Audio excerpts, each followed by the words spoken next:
जैसे नाम आप लोग नालंदा यूनिवर्सिटी सुना ही होगा आप लोगों ने, तक्षशिला विश्वविद्यालय सुना ही होगा।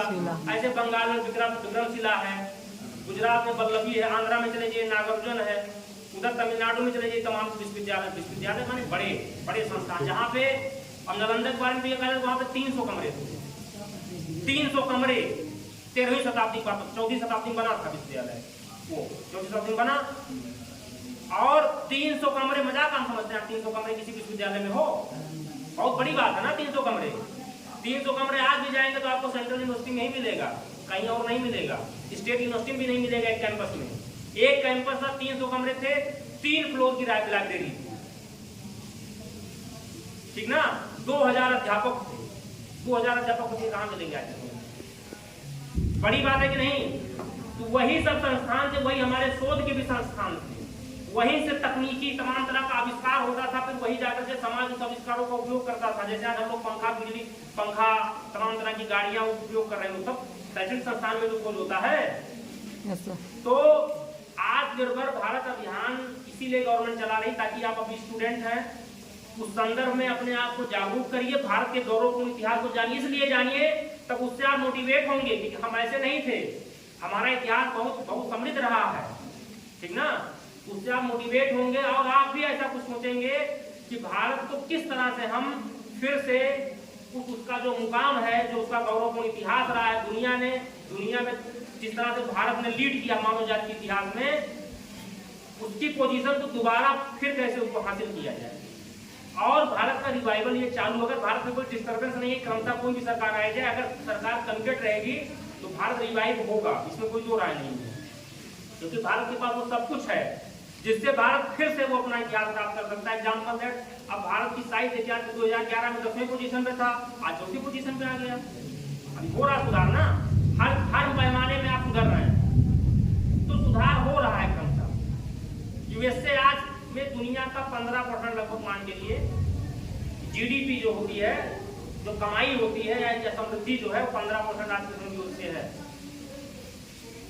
चाइना उससे जस्ट नीचे, हम भी बहुत पीछे हैं, बहुत पीछे, लेकिन रिवाइवल चालू है और हमारे पास वो सारी चीजें उपलब्ध हैं जिसकी वजह से हम फिर से वो अपनी उस स्थिति को प्राप्त कर सकते हैं। समझाएंगे नहीं? कारण यहाँ पे देखिए, यहाँ पे सारी सुविधाएं थी, यहाँ पे अनाज खूब होता था, अनाज के मामले में समृद्ध है। यहाँ पे देखिए सारे तीनों तरफ समुद्र है, ट्रेड कर सकते हैं, नहीं कर सकते हैं। हमारा जो हिंद महासागर सालों भर खुला रहता है, बर्फ यहाँ नहीं जमता, क्योंकि हम लोग भूमध्य रेखीय क्षेत्र में है। समझ में आए कि नहीं? हमारे पास हवाएं भी देखिए, यही सब इसीलिए भारतीय भूमि को देवताओं की भूमि कहा जाता है, क्योंकि यहाँ सोचे 4 महीने बरसात होता है, पानी की कोई कमी नहीं है। सहारा मौसम में सोच सकते हैं आप, 4 महीने इतना पानी बरस जाता है कि कोई प्रॉब्लम नहीं है। तो ठीक, इधर 20 साल 30 साल से प्रॉब्लम आ रही है, उसका कारण हम ही लोग हैं। पानी 4 महीने खूब बरसा, पानी हमारे पास हो गया, अब खेती बाड़ी सब चल रही है। हमारे पास हवाएं भी ऐसी थी, पहले जो जहाज होते थे पहले हवाओं के सारे चलते थे, ये तो अब आ गया ना पानी वाला जहाज जिसमें मशीन लगा रहता, मोटर लगा रहता।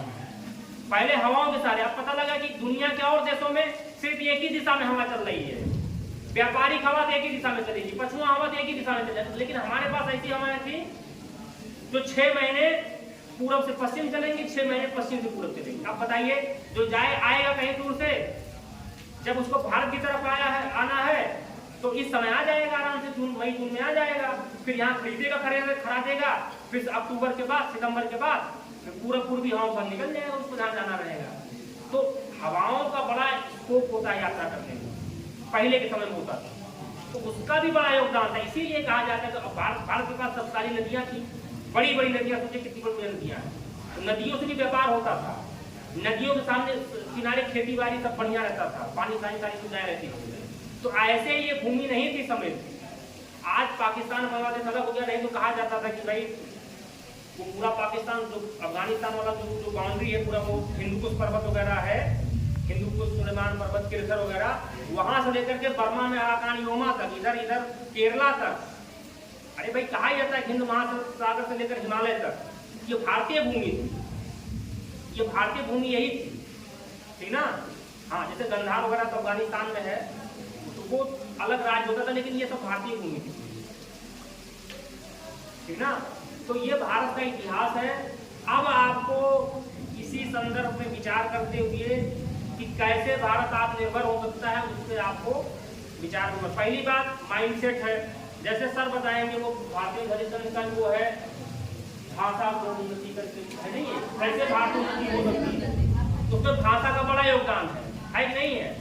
तो भाषा, इसका मतलब पढ़ाई को लेकर के एक बड़ा मुद्दा है कि अपनी भाषा में अगर पढ़ाई की जाए तो हम चीजों को जल्दी समझ जाएंगे।